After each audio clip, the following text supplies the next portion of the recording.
It's Oh, wow. it's wonderful. It's a good time. Yes, Yeah. I love it. The energy is high, the positivity is there, and I want to welcome everyone back to the Long Roll Podcast. I'm your hostess with the mostest, Griff, the social media manager to the Eddie Adams Workshop. I was the national marketing photo manager to the Air Force and Space Force, and currently the most important part of my professional path right now is working at Airman Magazine as the flight chief and co-editor-in-chief of Airman Magazine. And also, Janiqua, we're recently exploring Space Force Magazine. That's a rumor, a vicious rumor that I've heard. It hasn't come to fruition yet. We've just only dabbled, just only a little bit. And I'm Janiqua, your resident punk-ass photographer.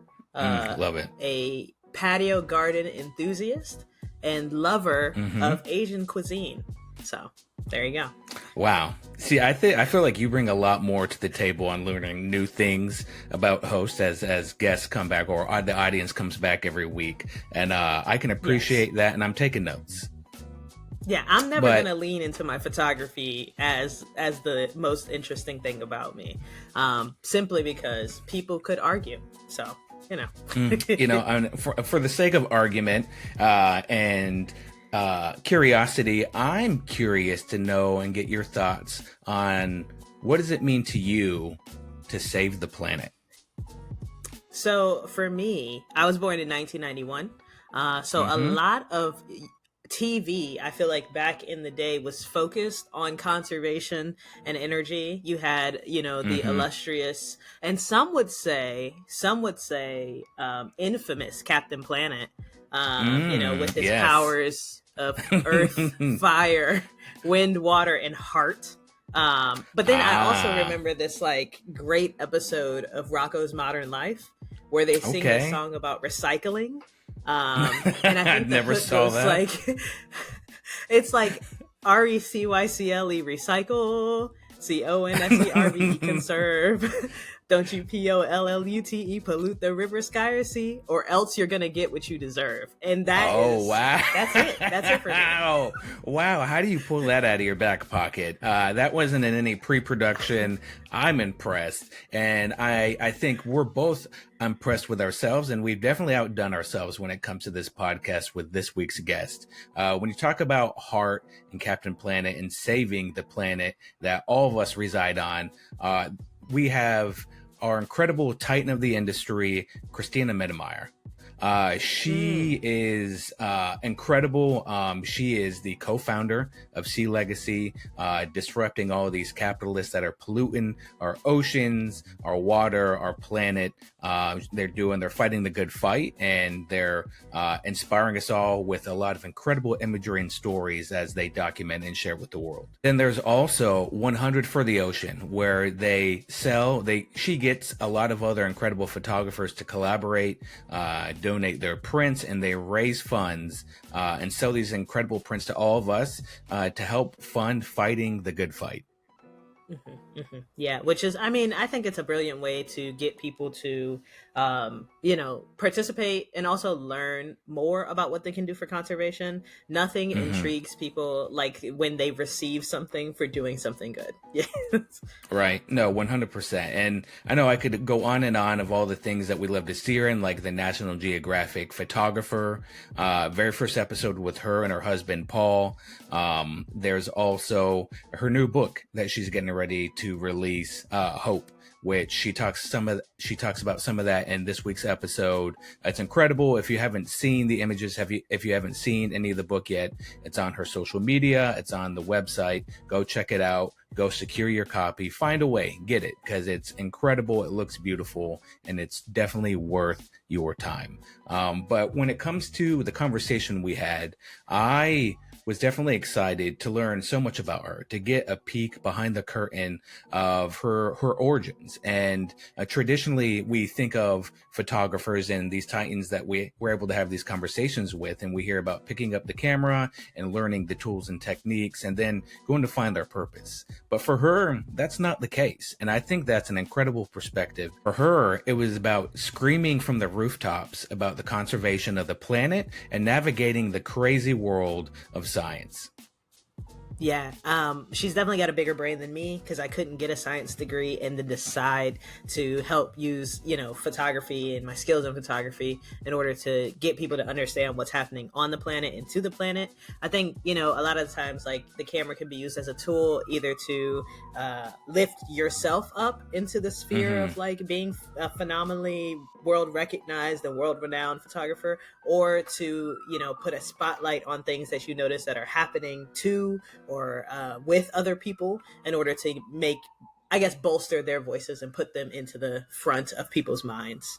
Right, 100%. And I think when it comes to voices, like, it was crazy to hear from her going back in the 90s and being in these rooms full of these old cranky white guys that wouldn't give her the time of day. But for her, that's not something that deterred her, and it wasn't a hurdle for her. For her, she looked at it with a different perspective. For her, she utilized her invisibility in the room as a superpower to come out and shock the industry with her message and with her story and with her mission. Yeah, and I think it's also, like, admirable that she wouldn't let that deter her, and that it was actually light a fire in her in order to make sure that people heard her message and received the information and were driven to do something, or were inspired to do something by Right. what they saw was happening through her image. And I know that I'll touch on this last thing and I'll stop rambling, but going into capitalism and balancing her business, it's refreshing to hear that she'll never sell out and paint a false picture of where the environment and world is to collect a paycheck. And she really goes into that on here. And it's another reason why we're so inspired by her, why we adore her. And it was incredible for her to share her time and really help educate us, not only the path she's walked on, but what going forward looks like. Yeah, she's a real one, and she's fighting the good fight. So. Yes, I love it. Again, we're going to stop rambling. We're going to go ahead and introduce this week's guest, the incredible Cristina Mittermeier.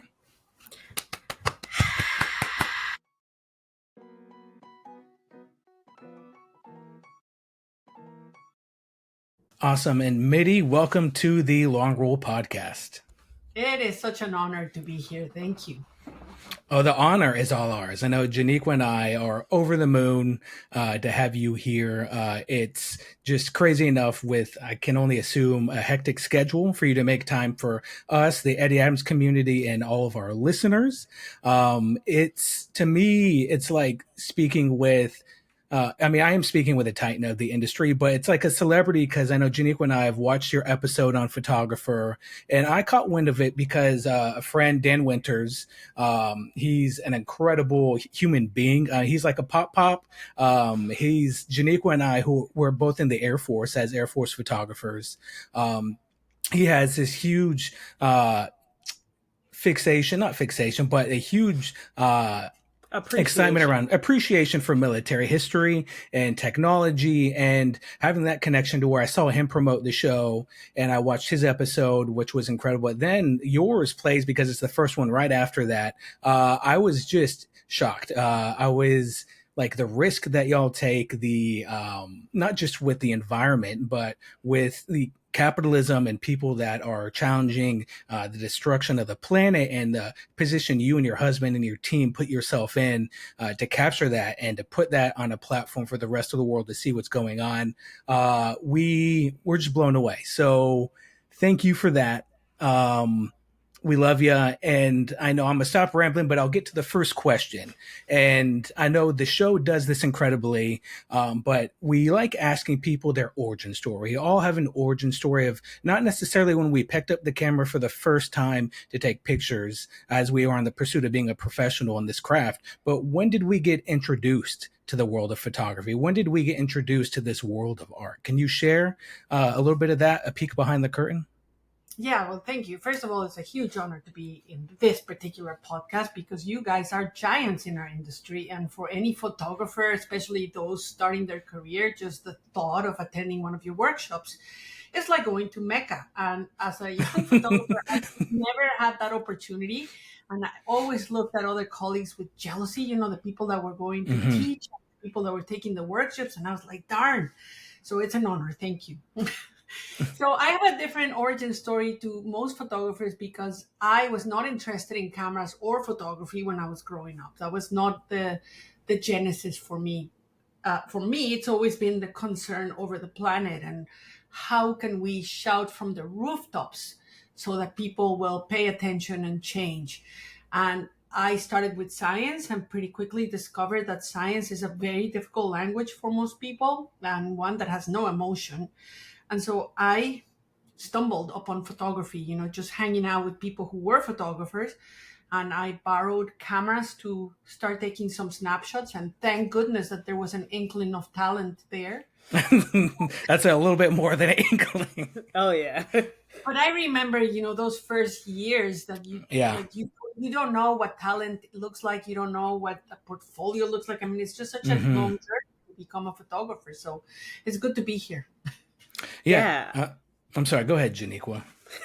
No, I was gonna say, to me, it's really interesting, like not having that, or thinking more of. I think people usually on our photographer journey, we have to be taught that the camera is a tool and to use it to say and speak different things, right? So I'm interested in understanding, like, how did that begin to translate for you, and when did you start to see the results of effectively communicating what you wanted people to understand about the science through this visual medium? This is one of the most wonderful questions anybody's ever asked me. I love it. Because for me, the camera was always a tool. Mm-hmm. And it is, I remember when I started shooting, and like all young photographers, I was thinking, what am I going to do? Portraits? Am I going to do wildlife? I'm going to do landscapes. And we studied all of the masters, right? Read all of the books. And I started going to NAMPA meetings. This is the 1990s. And you will not be surprised to hear that the people attending were mostly men and they were mostly white. They were mostly retired doctors and lawyers. And I was carrying my little portfolio. This is the days of the binder, right? We had slides in a portfolio, and I had literally like 2 pages with some of my photographs that today have become iconic, but they were mostly indigenous people. And there was zero interest from anybody looking at my photos. They were interested in talking to me. I'm an interesting pet. I'm a Latino woman, environmentalist. People were curious, but the photography was not what people were interested in talking to me. And I found myself really lonely, Janiqua, just going to these meetings, and there was nobody there who wanted to talk about what's happening to the places where we photograph. I mean, do we even care that polar bears are going to go extinct? And nobody wanted to talk about it. And Tom Mangelson, back in those years, had a really big pickle with the game farm industry. Like so many photographers, today, to this day, we're still fighting with this industry. And so I made friends with Tom, and I would stand with Tom against these game farms. And that's what gave me the courage to one day, in the middle of you can imagine the auditorium is full of all these photographers, some of them like notorious, really famous, Art Wolf, Franz Lanting, they're all sitting there. And I put my hand up and I said, can we use our images to try to protect the places where we photograph? Silence. And then somebody said, oh, we're not environmentalists, those tie-dye people, this is very cool. That's not what we do. And in my loneliness, Janiqua, I thought, well, I'm going to go at it alone. I'm going to find other people who think the way I do. And I started finding, Franz Lanting and Art Wolf and Robert Glenn Ketchum and Nick Nichols. And I was thinking, these guys are using their photographs as weapons of information and advocacy. How can we do that? So that's how using my background in science, I came up with the term conservation photography. I recognized that there was no definition. I wrote a paper and published it in a peer-reviewed journal defining what it was. Mm-hmm. And I thought, whoever wants to adopt it, great. That's what I'm going to do. Yeah, that's badass. I can't even defining literally what you're doing while you're doing it is amazing. I think what really struck me about the episode is that, I think oftentimes people hint at or, poke at the idea of what it means to be a woman and a woman of color or a Black woman inside of these spaces. But you really kept going at it and explaining all of the different ways in which that kind of bound your hands until you decided to unbind them yourself. Can you talk more about like that journey and what that did to your confidence and your self-esteem and then your work ethic? Well, it's the doubts that we have as photographers, and we all have them. We all have this imposter syndrome and these voices in our head. And when you add the layer of I'm a woman on top of that, and people are going to completely underestimate my abilities. But then on top of that, I'm a Mexican woman. And it really was, I remember thinking, I'm just going to empower myself with the legacy of artistry of my own people, my own country, and I'm going to use that as the iconography that informs my photography. And nobody can argue with me on that. Mm-hmm. And, being a woman and being a Mexican have been the two biggest challenges in my career. And I decided to turn that on its head, because I remember going to my first National Geographic seminars, and meeting all these photographers and thinking, I'm never going to make it. And then thinking, you know what? Everybody's going to underestimate me. I am invisible. I'm going to use that as a superpower, and I'm going to surprise everybody with what I'm doing. And when they see it, they're going to go, holy shit. Mm-hmm. Yeah. I think they did. Absolutely. And I think I hear, parallels of myself in that, right? Like the best thing you can do is underestimate me, because when you see what I've got, you're going to be surprised, One more thing, and then I'll turn it back over to Griff. But unfortunately, I think for a lot of us in the individual cultures that we come from, a lot of that stuff starts at home. Can you talk a little bit about your father growing up and how, him giving that gift to your brother, what that did for your confidence, your self-esteem, and then how you were able to get out of that in order to, kind of get where you want it to go with your art? Another wonderful question that nobody's ever asked me.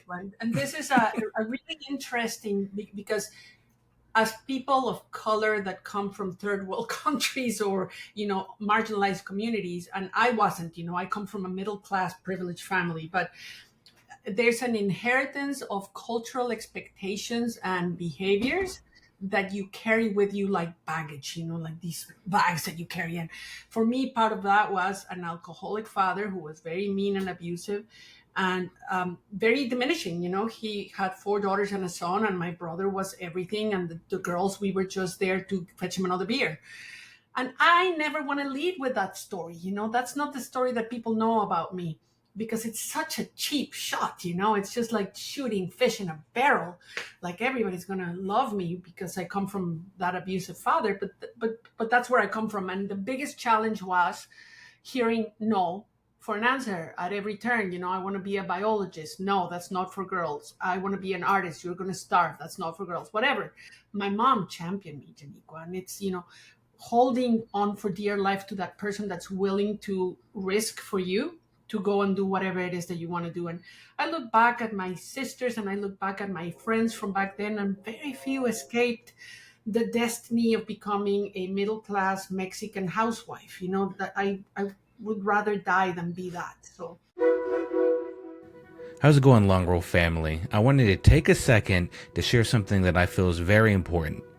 I want to speak about Mitty's new upcoming book, Hope, which is incredible. It's stunning, and I think it's well worth you checking out and for me to point you in the right direction on how to get it. It's filled with breathtaking images and inspiring stories. Hope is a powerful testament to the beauty of our planet and the urgent need for us to protect it. If you're curious on where you can go and secure your copy and get your pre-order in, go to Hemeria.com. That's HEMERIA.com. Now, back to the show. Yeah. I want to dig in more, but I'll let Griff get in there. Well, yeah, I guess I have a question because you're making me really reflect a little bit on my life. Because my role model in life, I know Janiqua knows this, is my mother. And so my mother raised me. I'm the middle child of two sisters, and so I definitely got a lot of love and a lot of punishment from both of them sandwiched in there. But my dad left when I was younger, and so my mother, she essentially worked full time. She went to school full time, and there wasn't a second anywhere in between that where I didn't feel loved. And what that did is it showed me is with three kids, she was able to achieve what she set her heart out on. And then it instilled something into me to really push myself into adulthood that I didn't necessarily think about and reflect on till later on. And it's a testament to mothers out there and the true impact and how it resonates. And so thank you to both of you, because like without you doing what you're doing, you're not going to have to be able to raise sons and daughters like I've been fortunate to be because such a strong woman was in my life. But Um, there's more to the story, because yes, your mother can champion you and open opportunities, but you still need to have the courage to look at the mhm. road ahead and say, nobody has ever traveled this road before and it's terrifying, and I'm going anyway. Hmm. No. This door that just opened, looks like it lead to failure, but I'm going to go in anyway. And a lot of people are afraid of making those choices. Being a photographer, as you know, is a hustle that you have to Hmm. hustle every day. You only Yeah. when you show up, and you're not going to have health insurance, you're not going to have a paycheck. It's a very scary profession. It demands tremendous courage. And for you, it's interesting because like for you had purpose before you picked up the tool.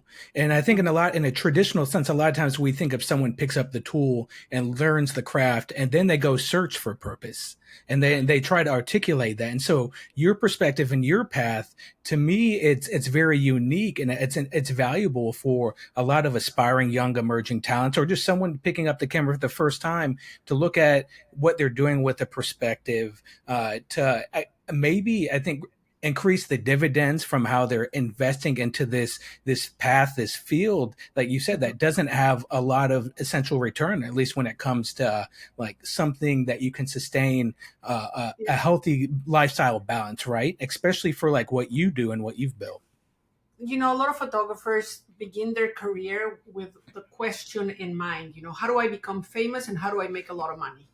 And those are the wrong questions to ask. For me, it was always how can I make photographs that will transcend me, that will become an iconic symbol of something bigger. And you go at this career with a very different mindset, because if you want to make money, go into commercial photography, or Right, right. or Mm-hmm. Super Bowls. You'll always have work. But I was lucky early enough in my career that somebody shared with me the Japanese concept of ikigai, to make the four lists that matter in your life, which is the thing that you love. For me, it was nature and the solitude of being out there with animals and just nature, our planet. I'm in love with planet Earth. The thing that you're good at, and then the thing that gets you paid comes in at a third. And finally, Mm-hmm. the thing that the world needs. You have to lead with some of that purpose, otherwise, you will find yourself chasing fake purpose. Right. No, and I think in some way, shape, or form, a lot of us fall victim to that, including myself. Being a young, aspiring, hungry photographer, I looked at my peers through military photography, and then I had some in the civilian space as well. And I wanted what they had, not necessarily as accolades that I could champion, but I just wanted to get there so I could be looked at as a peer. And I felt like that was a gateway that I had to cross through to feel as an equal. But as time has gone on and life has played itself out, you find out that that's not necessarily true. That's not the case. You don't need those things to be looked at as an influential mentor in the space, someone to inspire others, because 9 times out of 10, a lot of people don't even know what accolades you've achieved to get what you're doing. It's about the simple gestures that, like, I know that I've gathered that if someone just took the time out for 5 minutes to share something with me, it will stick with me a lifetime than trying to remember an award that someone won 20 years ago that doesn't necessarily impact my life in a personal way. No, absolutely. I have never been in it for the accolades. As a matter of fact, I have never entered a photography competition. because I don't need that recognition. That is not where I'm going to get my kicks. So I haven't spent any time doing that, but I've spent a lot of time judging photography competitions and mentoring other people. And I mean, it's all enjoyable. It's such a big journey, and we're such a small community. Mm-hmm. Yeah, can you talk about like navigating some of that? I think sometimes, you brought up Japanese philosophy, and a lot of the times we get sidetracked with like these side quests, or things that we find ourselves doing that kind of they lead us to a place and they serve a purpose, and then we find ourselves stuck there and it becomes our prison, right? I think about that for like people who find themselves inside of like marriages where they know it's not going anywhere, myself included, and even like the path that ends us putting us on for healing and all that journey. Can you talk about how you navigated that time in your life and what your art was doing to kind of either heal you or wake you up during that time? It's a great question. You should get It's still on the show. I told you she's the crutch. She's my crutch. It's amazing. Anyway, there's so many distractions in your journey, but if you lead with the purpose of your photography, then that becomes a North Star that always is there to guide you in the right direction. Because yeah, like a lot of photographers, I started with a business making family portraits and shooting the odd wedding, and there's money to be made in that, and you can get trapped in that, making money. But that was not for me. I was asking myself, what skills can I learn from this? And I think you learn a lot from shooting a bride, in terms of ambushing a bride and patience. And then the other thing that I learned along the way is you have to learn to accept opportunity and help. And there's a lot of pride in being self-sufficient, but for me, it was so difficult. I became a young mother. I had two of my own and then a third child from my husband's previous marriage. And it was a lot to handle, to have these little children. Like I had the dream of the dark room in the basement, and it was impossible. There was always a little tiny hand knocking on the door. And the distraction of having all these children. So I started going to the Corcoran more than anything to escape the house and to have a babysitter take over for a couple of days a week. But at the Corcoran, I discovered this world of art and the fearlessness of youth, young photographers that were just starting, and they were fearless. And I love being the oldest person in the room and learning. But it was my ex-husband that really facilitated a lot of things for me, because if he had not helped me, buy the first camera, buy the first printer.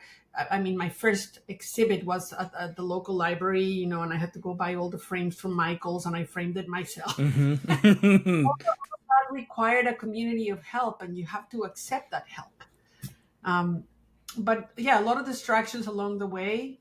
And thankfully, there was a moment, I remember being at National Geographic, maybe, I don't know, 15 years ago, and seeing a lot of our peers struggling through their marriage and their children. There's this, what is a trail of abandoned partners and neglected kids in our careers. Mm-hmm. And feeling like I was starting to slide into that, like I have to make a choice between being a good mother and being an assignment photographer for this magazine. And it was hard. And then I got divorced. And divorce upends your life in a way that you just don't expect. Yes. And I didn't have the emotional bandwidth to deal with a career in photography. I abandoned the International League of Conservation Photographers. I was told by a therapist that you need to focus on your family so that you can guide them through this horrible birth canal that's divorce. And I did that. And then I met Paul Nicklin. And just when I thought that all the doors had closed, I meet this man who has the same North Star, who has the same purpose. And he is one of the most iconic photographers of our generation. Mm-hmm. And it was just like, wow, now I get to really spend the rest of my life doing what I love with the one I love. And it's been magic since. And Paul has offered me a lot of help too, so. Yeah, it feels like it's come like full circle, right? Like you met someone who will champion you. And also, I had read somewhere that like your children have adopted the same kind of love for the nature and the environment because of what they've seen in being with you on some of these assignments. Can you talk about what that's been like to watch it through their eyes, but also to see them take on that kind of passion? Yeah, my kids are so good because I was not a very good mother. The mom that sits with the kids in the carpet. But they turned out really to be good children. And my two boys are such amazing naturalists. They traveled a lot with me and with their dad. And when I was beginning my career as a photographer, when he was a scientist, and they have both pursued careers. One studies birds and the other one plants. And they're really good on their own. And then my daughter, she was not interested in being an outdoors person or on boats, but she manages my photo archive. I gave her that little job, and Kate and I are mentoring her so that she becomes, it's a as you know, a difficult responsibility to manage somebody's photography archive. So anyway, stressful. Kids are great. And when I've asked them, Janiqua, was I a bad mother? That I not pay enough attention to you? Should we have done more of X, Y's? They always said, Mom, go save the planet. You're doing a good job. Yeah, that's beautiful. I love it. I love it. And I love that you're at a point where you can, one, reflect on those things, that you care about their feelings, because so many of our parents just be like, move on. Right. And so caring about it is definitely really, it fills my heart to hear that. And then I'll ask one more, and I'll leave you alone for a little bit. But so like, what was really the catalyst for you to where you felt like what you were doing and the work that you were producing and what you were putting out was getting the message across to people, like as far as SeaLegacy goes, and changing, I guess not changing, but impacting the narrative that these giant corporations are doing about what they're doing and how it's working or how it's helping versus the reality of what's happening to the planet and to our biodiversity as a result of that? Yeah. It really was that moment when Paul and I first moved in together, and we were working for National Geographic, and you're not going to be surprised, but for many years, almost 10 years, I was his assistant in the field. So I was the fixer, I was, carrying the stuff, but I was shooting next to him, and he was such a champion of my photography. So the biggest moment in my career was when National Geographic finally made me an assignment photographer, and I was allowed to go as a photographer to Antarctica to be the underwater photographer for this massive expedition. And that was like, I've arrived. This is all I ever wanted to be. And then you realize that National Geographic is a prison, just like every other prison, and Paul and I wanted to tell more stories. We wanted to take the work and then champion the issues. And you cannot do that in the confines of an institution like Nat Geo. So that's why we started SeaLegacy. And we made a critical mistake. First of all, we thought that people care about the environment a lot more than they do. And we thought that they would care enough to actually fund the work that we do. So for 10 years, we have been trying to build a nonprofit organization that supports with storytelling the work of all these other groups in the front lines, especially in marginalized communities where there's no money for anybody to have a website, tell a story, have a video. So we've been doing that, and I have come full circle. We've had so many successes, so many small victories, and it has been a dreadful trudge the whole way. Money doesn't come easy. People don't want to donate you money. They want to give you money and then tell you what to do. Right.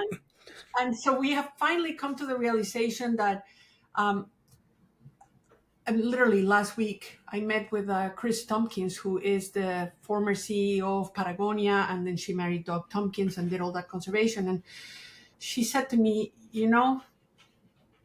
there's no hope there for these corporations. Because I said to her, we're trying to raise awareness. I'm trying to talk to the minister and the president. And she said, don't fool yourself. These people know exactly what they're doing.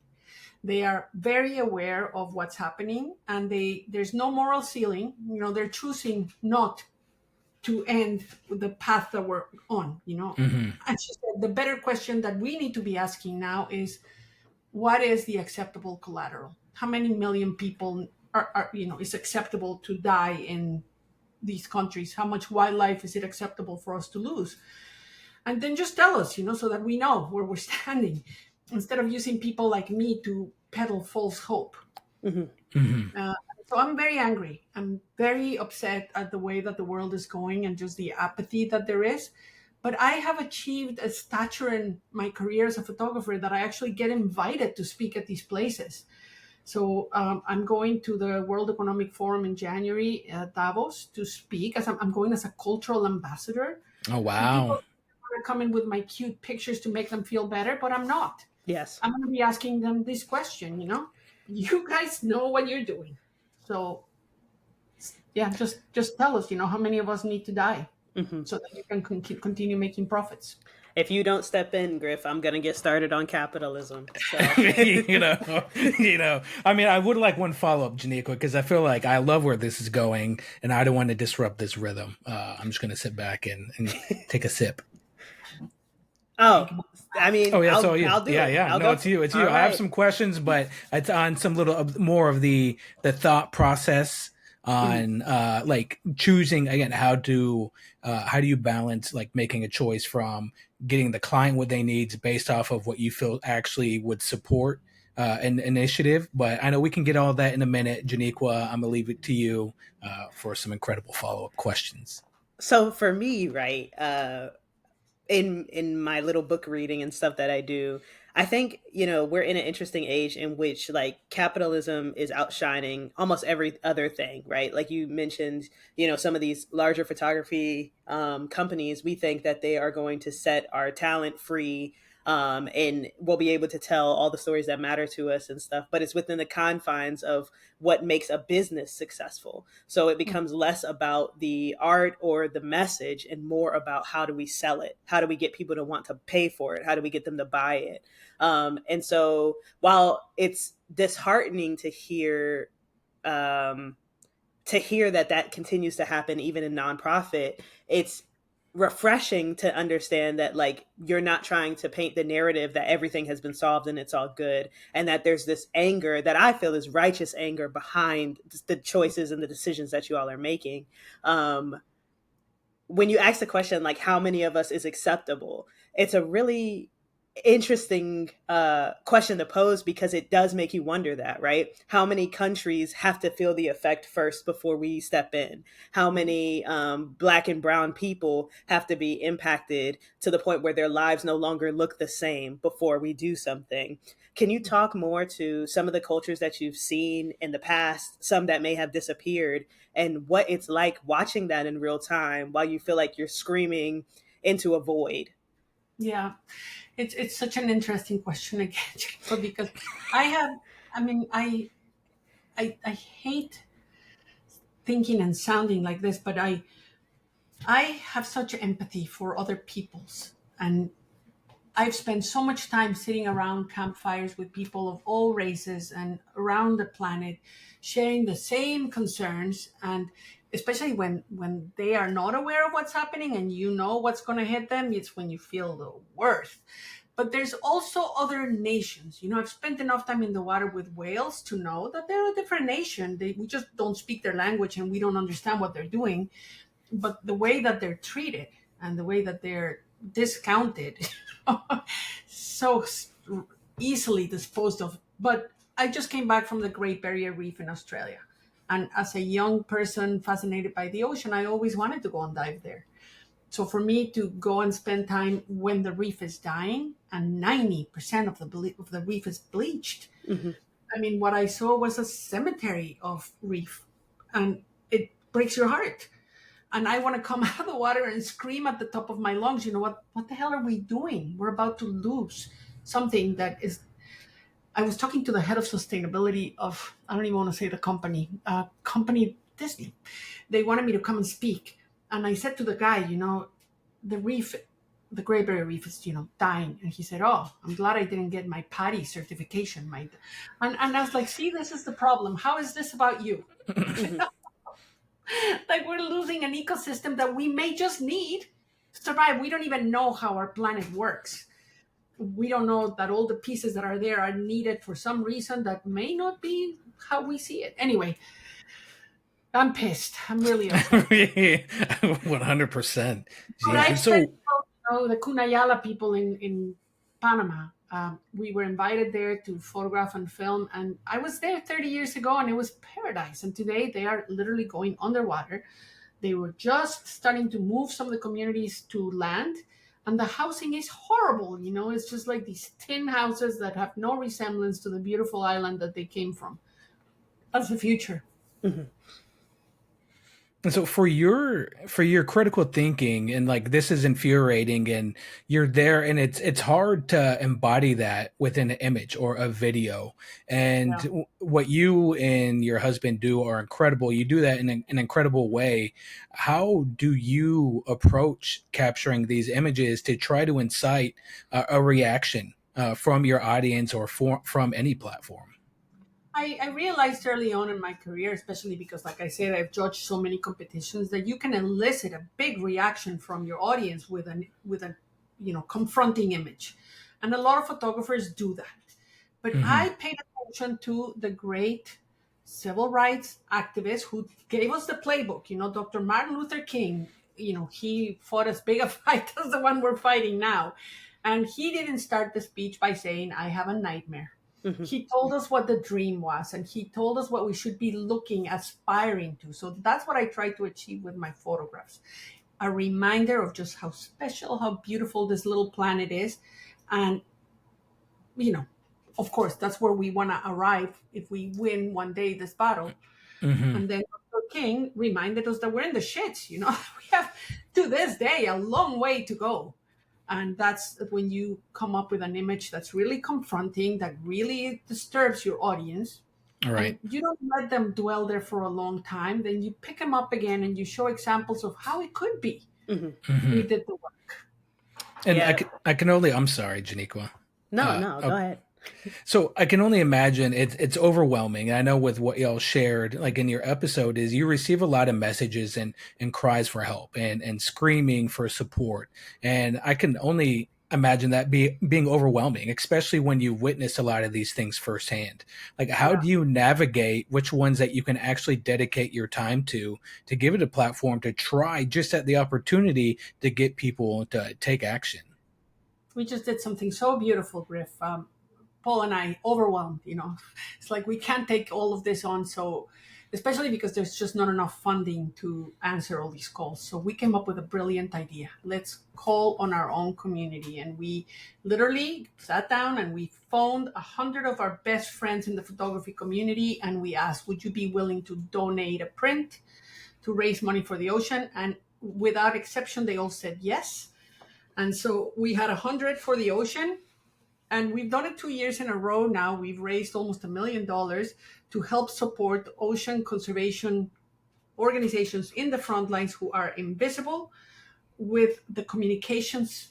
We call it a communications package, right? I mean, and it's hard to know what is it that you need. Do you need a little video that you can talk to your donors about? Do you need, images for your website? For every organization is different, but we try to Hmm. answer the call by recognizing that there's never a budget to communicate the issue or to raise money, and that there's thousands and thousands of these organizations that are starving for funding. So thank you to the 100 for the Ocean, the photographers, and everybody who bought a print. People love photography. So it was amazing. Since we're there right now, if people want to be interested in that or take a deeper dive or a bigger look or want to help or volunteer, where can they go to find that information? We actually have a website, 100fortheocean.com. So 100 for the Ocean operates as a business because it removes the shackles that nonprofits wear. You're not allowed to sell, you're not allowed to Hmm. advocate, blah, blah, blah, blah. So we started a business, and the business donates 100% of the profits to these organizations and to SeaLegacy, because we do a lot of the communications channeling. But 100fortheocean.com. The beneficiaries, the photographers, the prints, everything is there. I love it because it turns capitalism right on its head, and I'm all here for it. So I know for me, the thought of the revolution keeps me from, spiraling right into the deep end. But what keeps you motivated? What keeps you going and using the anger instead of just blistering and festering? What keeps it like more of a passion and keeps your feet moving in the direction that you hope that we will go? Yes, I'm trying to remember here the name of the Tony Cade Barnabar. You know her. She's another civil rights activist. She said that art exists to make the revolution irresistible. That's That's what we do in our photography.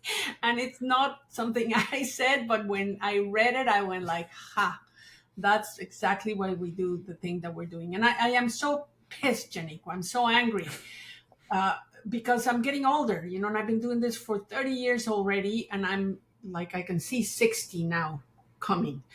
And I'm asking myself, you know, how angry am I going to be? How depressed am I going to be? How much am I going to wear this pain? Or I can just say, I have 20 good summers left.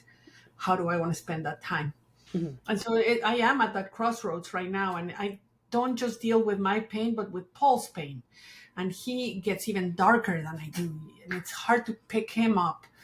And so we're struggling right now to think, you know, what's the best version of SeaLegacy that we can put forth that recognizes this anger and makes art the thing that makes the revolution irresistible. No, I'm right there with you.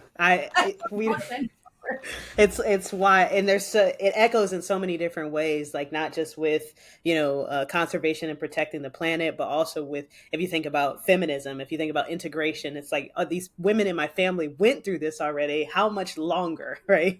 Much longer. Yeah. It's shocking to me. Shocking. I was listening to a podcast the day before yesterday about the first time women were allowed to run in a marathon.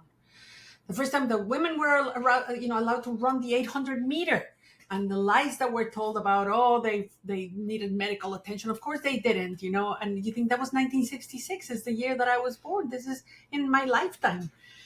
And here we are, you know, with our reproductive rights being put on the chopping block again, and the patriarchy, you know, for me, the only thing that I'm excited about as a person who enjoys history, karma, and bad bitch rap music is that this, if you look at the tea leaves, this is what capitalism, this is what white supremacy, and this is what patriarchy brings forth. It can only end in a catastrophic, cataclysmic clusterfuck of circumstances. And that is where we are going. We're at the point now where, like, I think the last maybe 10 years, it's been kind of like, we can continue to do the same thing and it'll more or less not affect my day-to-day life. And now we're at the point where no matter what you do, everyone is going to be impacted. And that's what those systems get you. And so I'm just here, you know, enjoying my little paycheck until I can't anymore and trying not to be in a constant state of rage. I love everything that you just said, because it is true. And history, if you look at the pendulum swing back and forth over the last 200-300 years, it will end up in a clusterfuck, and there's going to be a lot of suffering. And for all of those people who think that they're going to be on the righteous side, you know, they better be careful, because that circular, you know, firing squad doesn't discriminate. Yeah, it's like thinking about woman. Yeah, no, it's like thinking about, you know, car accidents. My mom would tell me it doesn't matter who you are. Physics doesn't care. Velocity it doesn't give a damn. And that's where we're headed. It's going to be true of the billionaire class and what they're doing to our planet. You know, they are fooling themselves if they think there's some escape hatch for them to enjoy the spoils of their profit at the expense of the rest of us. And they're somehow going to be spared, because Mother Nature doesn't give a shit. No. For all of us. Mm-hmm. I'm gonna put on my tinfoil hat for a second. I was watching some crazy YouTube video and they were talking about, you know, people the rich feeling like, for whatever reason, there's a book or something and they can escape to New Zealand, and that will be the place that escapes climate change. And it was the most interesting, right? That whole thing, right? But the most interesting part about that for me was that one of the people, who they didn't disclose who the person was, has bought one of these mansions out here that has an underground bunker. And they were like, you know, yeah, so your family possibly will make it to the bunker. And I'm thinking, well, if everything's gone to shit, who's going to fly you there? Who is going to staff it? And they're like, well, if I give people, I want to have security at this bunker that I can have on call, but I don't want them to bring their families. Is there a way I could put a device on them that takes away their free will so that they will obey what I need them to do? And it's just Google all of this instead of learning how to cook. Like all of this instead of learning how to cook, all of this instead of learning how to fire the weapon yourself. It's amazing to me what Amazing. people think wealth can get you.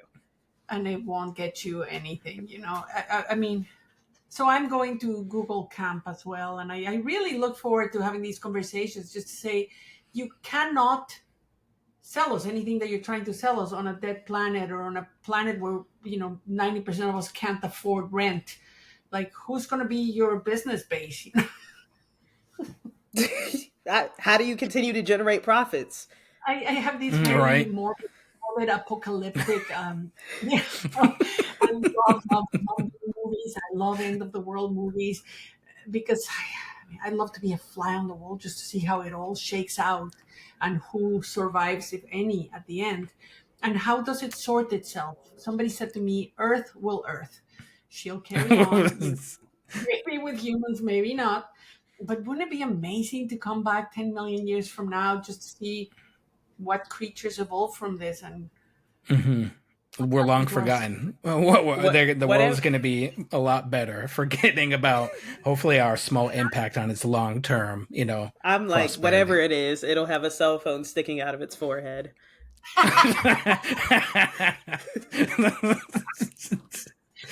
With all of that, how have you seen, like, what you've and your husband, the platform you've created to incite a newer generation to use their camera, to use their tool to champion the same purpose? Can you share any story? Is there anything that sort of sticks out to where someone's reached out to you that you've instilled this sense of passion in them? I just love it, love it, love it, Griff. A lot of people don't know that I coined the term conservation photography, that I started the ILCP. A lot of people don't know. But when they talk about conservation photography and they wear that T-shirt with pride, even if they don't know that I had anything to do with it, it makes me so happy, because there is an army of photographers out there that understand this advocacy role of photography, not just for the environment, but for women empowerment, and for civil rights, and for equality, and for all of it. There's no Mm-hmm. shortage of reasons why photographers should not be using their tool as a weapon. And so I do want to, this sort of sticks out into my head to give you a peek behind the curtain of Janiqua and I's professional life for the Air Force. So we run the magazine. It's called Airman Magazine. And so we speak on behalf of the Air Force to all airmen, to Congress, to policymakers, to anybody, depending on like the topic. And last year, Janiqua and I were putting together an issue. There's an initiative called the Climate Action Plan.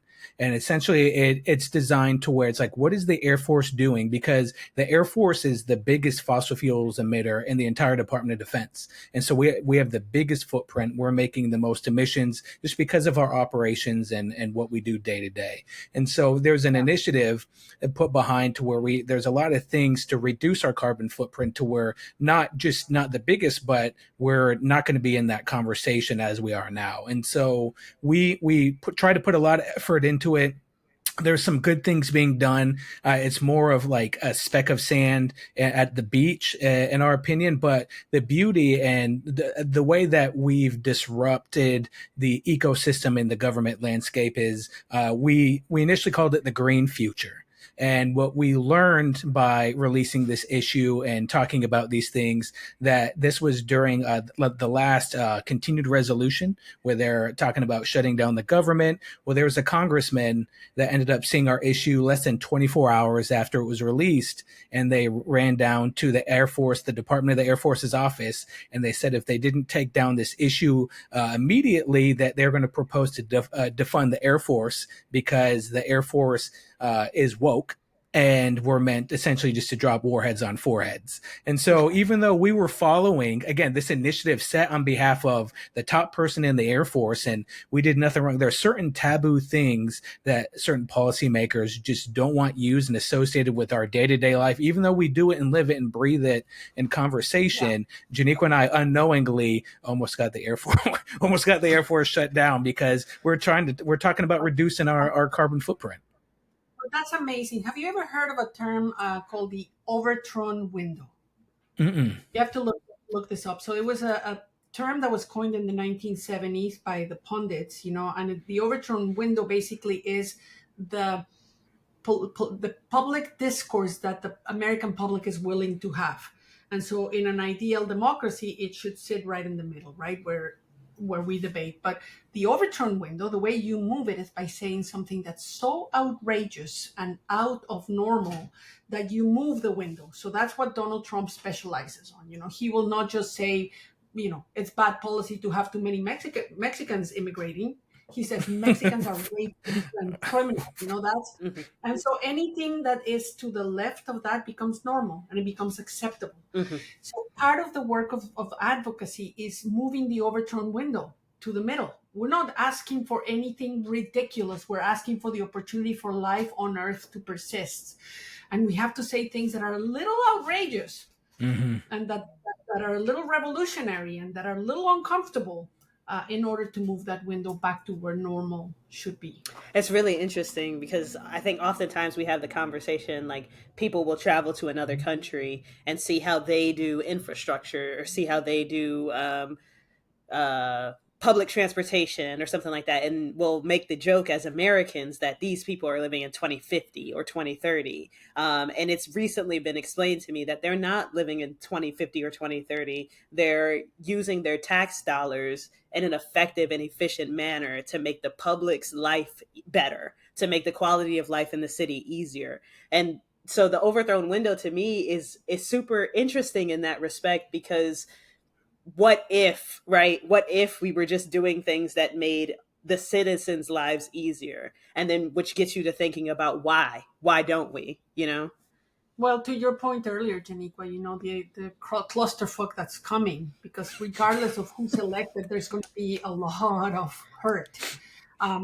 It might be the shakedown that this democracy needs, and it might be the, reinvention that needs to happen out of the ashes rises the phoenix. But we can no longer go the way we're going because our dollars are not being spent in a wise way that benefits the public, and we have become corporate in everything that matters, from our healthcare to our penitentiaries to, it's just absurd. Mm-hmm.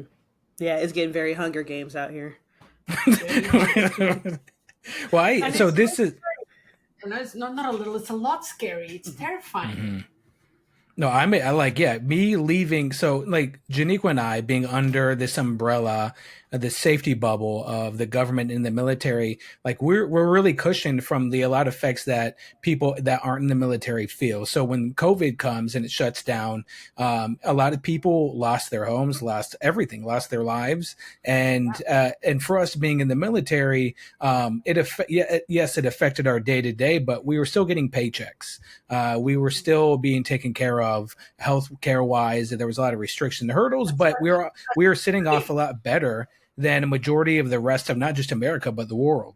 And so when, like, for me, and so like getting out next year, like I'm outside of that now umbrella. And so it's very stressful. And we hear it all the time with veterans separating service, whether it's 4 years or 30. It's the stress because we've been coddled. Essentially, we've been coddled in a lot of ways to where they haven't developed these stress management skills that when we get out into the real world, no one's going to be there to take care of us because there's no expectation for anyone to do that. So I know I have a lot of therapy that I probably need to start, before we get there. But photography is a good therapy, and you might want to consider coming to Canada. It's on the table. Nothing is off the table. And but something that's been at the back of my mind, and I know this is sort of off in the left field, but like when you spoke about Australia earlier, I thought about our friend Michaela Skorvanova. She's an amazing, incredible Australian photographer, a lot of outdoor nature stuff. And we had a question for her that I'm excited to ask you, especially for how long that you've captured these incredible moments in nature. But when do you come and approach a moment to where you determine or you have to decide that either this is just for yourself and not for anyone else to see, and you're not going to capture the photo, and when you actually do pick up the lens and put it to your face? Can you explain what that's like and how you determined when to not pick up the camera?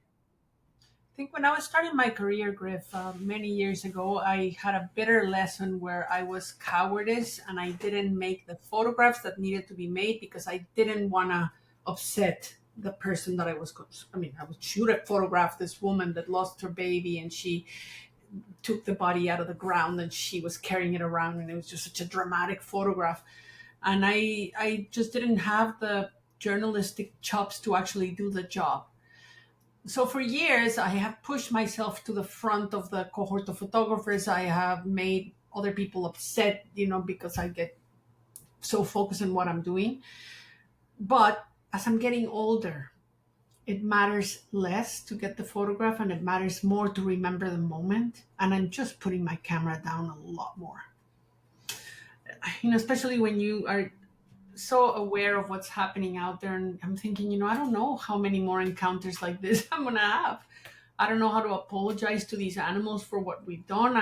Of course, they're not aware of what's coming, but I just want to see them, and keep a record in my mind. Mm-hmm. Yeah. I don't know how I would, the word I want to use is compartmentalize, but I don't think that does that justice, right? To think about all the incredible moments that you've seen and all the incredible things that you all have been able to capture and have that, unfortunately, as humans, we have the long memory and we also have forethought to understand what's coming, and to understand that, there's other photographers who would love to be here that will never see this because it won't exist again. Can you talk a little bit about that feeling and what it's like? I think having to deal with that and having to make those decisions to keep those things for yourself. Yeah, it's always such a tough thing. We have had some amazing opportunities to do things that very few photographers will ever get to do, special permissions. And I think it has come because we have had this, we wear the superhero suit, right? And so people are more willing to allow us to do certain things that somebody that's just coming from, let's make some profit, standpoint. But people think I'm an alarmist, Janiqua, when I tell people that it is happening so fast. And when you've been in a place for 30 years, like I've been diving since 1987, you can see it. I can feel how warm the water is. I mean, I know where it's going. We've seen so much destruction out there. And there's this phenomenon called the shifting baselines that is, I don't know what the reefs looked like before I was born. I think that the first time I saw them, they were beautiful. And 30 years later, they're not what they used to be. But somebody going today might think they are beautiful. We have forgotten what normal looks like. And it's going to be very sad for so many photographers to miss the opportunity to do some of the things we do now. The other side of the coin is Paul and I have been very aware that wherever we photograph and then put it on social or Nat Geo or whatever, you unleash a flood of other photographers and other people that want to have the same experience, and it ends up being a clusterfuck as well. Mm-hmm. So we're very careful, and whenever we've discovered something truly amazing, we just don't disclose where it is. So I have a question about that when it comes to other photographers, with your purpose, the purpose that you all have in the conservation, it contradicts a lot of what a lot of other artists and photographers get hired for when it comes to capturing what the capitalist giants want. Right. And so how do you balance, or have you had the challenge of balancing relationships with peers, that, or they're being funded or receiving a paycheck that's in support of something that you're trying to stop? I mean, is that something that like we can discuss, or is that like, is it, Yeah, I mean, again, if you're leading your career and the purpose of your career is to make money, you're going to accept assignments and commissions from unsavory characters that you don't agree with. For us, I mean, it's been so lucky, because the two corporate relationships that I have, one with Sony since 2008 and the other one with Rolex, come from a really different place. And especially the relationship with Sony, it started out as I was one of the ambassadors, just so lucky that Kayla Lindquist, who she used to be one of the editors for American Photo magazine, and when she was let go and she was applying for the Sony job, she asked me for a recommendation, and so I wrote her one, and then she turned around and made me one of the Sony ambassadors. And I owe her nice. Because Sony has given me so much, but the most important thing that they have given me is the opportunity to speak my mind. And they have, facilitated so much and funded so much and given me wings. I'm probably one of the highest paid female ambassadors in the business because Sony believes in what I do. And this week I get to go to their headquarters to talk to their entire staff about ocean conservation and climate change. And they That's totally wild. never filter. And I've told them, I am no longer willing to peddle cameras. I'm no longer tell anybody what f-stops I use. I want to them to be bigger than that, and they are totally game for that. So I love Sony for that reason. Yeah, I think that's amazing. You mentioned the word alarmist earlier, and I really think that that's, a word people use to try to silence you, to try to get you off of the uncomfortable conversation. When you go into these rooms and have these conversations and talk about conservation and what's happening on the planet, what keeps you from shaking people? Like what makes you I speak my mind. I'm still friends with so many of my classmates, and my first grade teacher, she follows me on Facebook. I love it.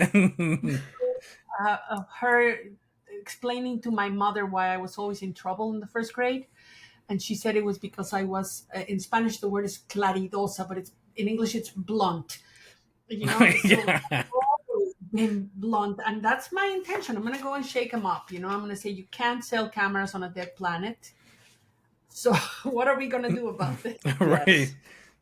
Amazing. Janiqua, I think that defines me. Janiqua and I's first experience together was actually, it's the Department of Defense, the DoD photo workshop. And she was there as a student, and I was there as a mentor. And I made a horrible first impression, but I was blunt. And essentially, and I didn't turn her away, so please don't beat me up for that. But it was like, essentially the way she recalls it, I thought I was very nice and sweet, but she said that I was like, do you want to feel good, or do you want to get better? Do you want me to tell you how to get better at your craft? And she only took a chance on me because she saw no one come up to sit down with me and take a chance, because I probably looked angry. My face wasn't very approachable. But I appreciate that moment in our history, our legacy together, because it's the start of an incredible friendship. But I love the bluntness that I will define myself now, so she can't hold that against me. I appreciate you for that, Mitty. Griff, one of the questions that I get asked the most often by people is, what can I do? Mm-hmm. And I'm like, don't ask me that question. What can you do? Right. Mm-hmm. You should know by now. And I am tired of people having the expectation that just because I'm doing this, I'm supposed to do it all. And they're so grateful that I go out there and do it. And I'm like, I'm waiting for my army. I am fucking, what's the name of the guy with the blue face? Yeah. Braveheart. I'm Braveheart. I need you guys to come with me. Who's wearing their superhero suit? And Jesus, I mean, people are still sitting in apathy and in ignorance. And I don't know, they're waiting for somebody else to fix it, and it's not going to get fixed. Look, I'm under contract. I don't know shit about boats, but I'm ready. Sign me up.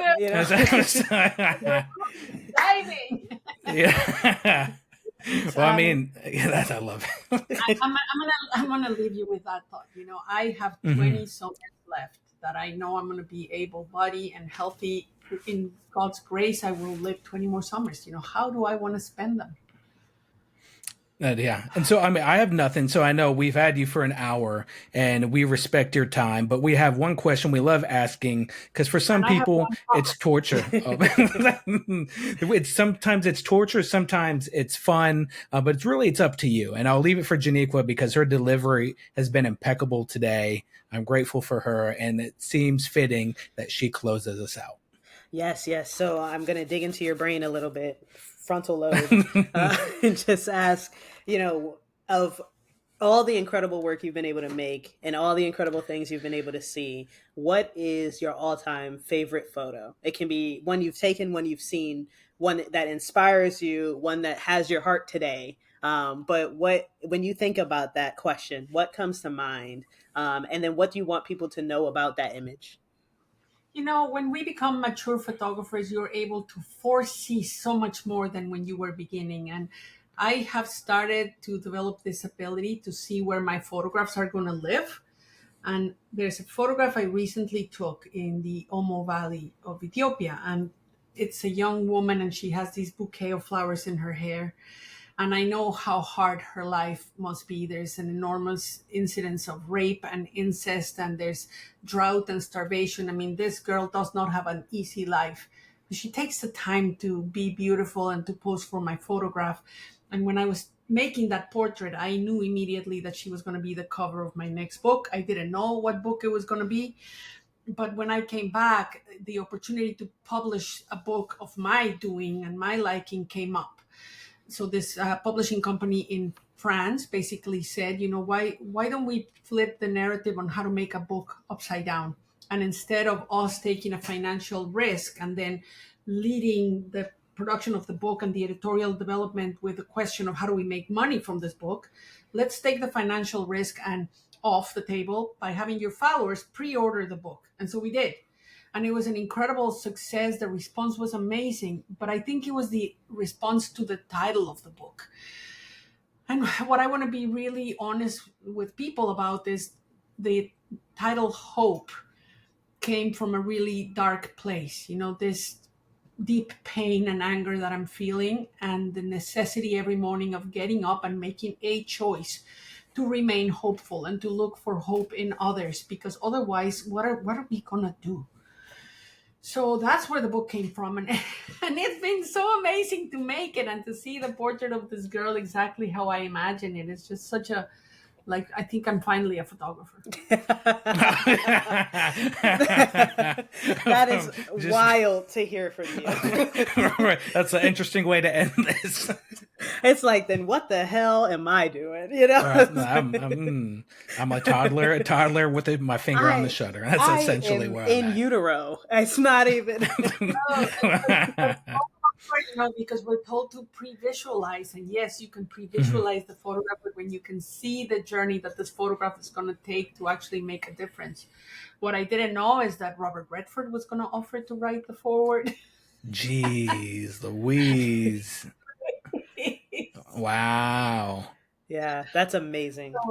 So that's my call to action to all of us. Let's make a daily choice of finding a little bit of hope wherever we can find it, because otherwise we're going to become immobilized by anger and by fear. Use our rage for good.